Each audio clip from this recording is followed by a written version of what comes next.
ഇന്ന് നമുക്ക് വളരെ സിമ്പിളായിട്ടൊരു കൂന്തൽ കറി വെക്കുന്നത് എങ്ങനെയാണെന്ന് നോക്കാമേ. അതിനായിട്ട് ഞാനിവിടെ സവാള, കൊച്ചുള്ളി, തക്കാളിക്ക, പച്ചമുളക്, കറിവേപ്പില, ഇഞ്ചി, വെളുത്തുള്ളി ഇത്രയും കൂടി നന്നായിട്ട് ക്ലീൻ ചെയ്ത് വെച്ചിട്ടുണ്ട്. ഞാനൊരു 2 സവാളയും കൂടുതൽ കൊച്ചുള്ളിയാണ് എടുക്കുന്നത്. കൊച്ചുള്ളി ചേർക്കുന്നതാണ് കറിക്ക് കൂടുതൽ ടേസ്റ്റ് കിട്ടുന്നത്. അപ്പോൾ ഞാൻ സവാള ഇതേപോലെ ഒന്ന് നീളത്തിൽ അരിഞ്ഞെടുക്കുന്നുണ്ട്. അതേപോലെ തന്നെ ഒരു തക്കാളിക്കാണ് ചേർത്ത് കൊടുക്കുന്നത്. അത് ഇതേപോലെ തന്നെ നീളത്തിൽ കട്ട് ചെയ്തെടുക്കുന്നുണ്ട്. ഇനി നമുക്ക് അത്യാവശ്യം ഒരു വലിയ കഷ്ണം ഇഞ്ചി ഞാൻ എടുത്തിട്ടുണ്ട്. പിന്നെ 2 പച്ചമുളക്, ഒരു 10 അല്ലി വെളുത്തുള്ളി ഇത്രയും കൂടി നമുക്ക് ഒന്ന് ചതച്ചെടുക്കണം. മിക്സിയിലിട്ടൊന്ന് അടിച്ചെടുത്താലും മതി. ഒരുപാട് അരഞ്ഞു പോകാതെ നോക്കുക.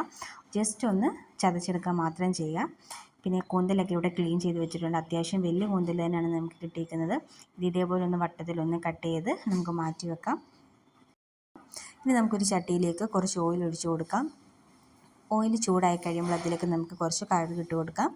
ഇതിന് ശേഷം ആദ്യം ഞാൻ കൊച്ചുള്ളിയാണ് ചേർത്ത് കൊടുക്കുന്നത്. പിന്നീട് സവാള ചേർത്ത് കൊടുക്കുന്നുണ്ട്. പിന്നീട് ചതച്ച് വെച്ചിരിക്കുന്ന ഇഞ്ചി, വെളുത്തുള്ളി, പച്ചമുളക്, ആവശ്യത്തിന് ഉപ്പ്, പിന്നീട് കുറച്ച് കറിവേപ്പില കൂടി ചേർക്കുന്നുണ്ട്. ഇതെല്ലാം കൂടി ചേർത്ത് നന്നായിട്ടൊന്ന് വഴറ്റിയെടുക്കണം. ഉള്ളിയൊക്കെ നന്നായിട്ടൊന്ന് വഴണ്ടി വരുന്ന സമയത്ത് നമുക്ക് ഇതിലേക്ക് ആവശ്യത്തിനുള്ള കുറച്ച് മഞ്ഞൾപ്പൊടി, മുളക് പൊടി, കുറച്ച് മല്ലിപ്പൊടി എല്ലാം കൂടി ചേർത്ത് ആ പൊടികളുടെ പച്ചമണമൊക്കെ ഒന്ന് മാറുന്നത് വരെ നന്നായിട്ടൊന്ന് വഴറ്റിയെടുക്കുക.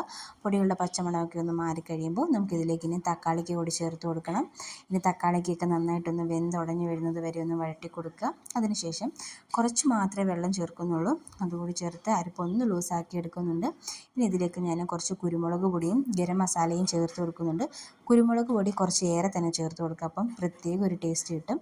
അതിനുശേഷം നമുക്ക് അരിഞ്ഞു വെച്ചിരിക്കുന്ന കൂന്തൽ കൂടി ഇതിലേക്ക് ഇട്ട് കൊടുത്ത് നന്നായിട്ടൊന്ന് മിക്സ് ചെയ്തെടുക്കാം. നല്ലതായിട്ടൊന്ന് മിക്സ് ചെയ്തെടുത്തതിന് ശേഷം വളരെ കുറച്ച് മാത്രം വെള്ളം ഒഴിച്ച് ഒന്ന് അടച്ച് വെച്ച് വേവിക്കാം. ഇതിൽ നിന്ന് തന്നെ വെള്ളം ഇറങ്ങും. അതുകൊണ്ട് തന്നെ കുറച്ച് വെള്ളം ചേർത്ത് കൊടുത്താൽ മതി. ലാസ്റ്റായിട്ട് കുറച്ച് കറിവേപ്പില കൂടി ഇട്ട് കൊടുത്തു കഴിഞ്ഞാൽ നമ്മുടെ കൂന്തൽ കറി ഇവിടെ റെഡിയാണ്. ഇതേപോലെ ഒന്ന് എല്ലാവരും ഒന്ന് ട്രൈ ചെയ്ത് നോക്കുക. വീഡിയോ ഇഷ്ടപ്പെടുവാണെങ്കിൽ ലൈക്ക് ചെയ്യാനും ഷെയർ ചെയ്യാനും ചാനൽ സബ്സ്ക്രൈബ് ചെയ്യാനും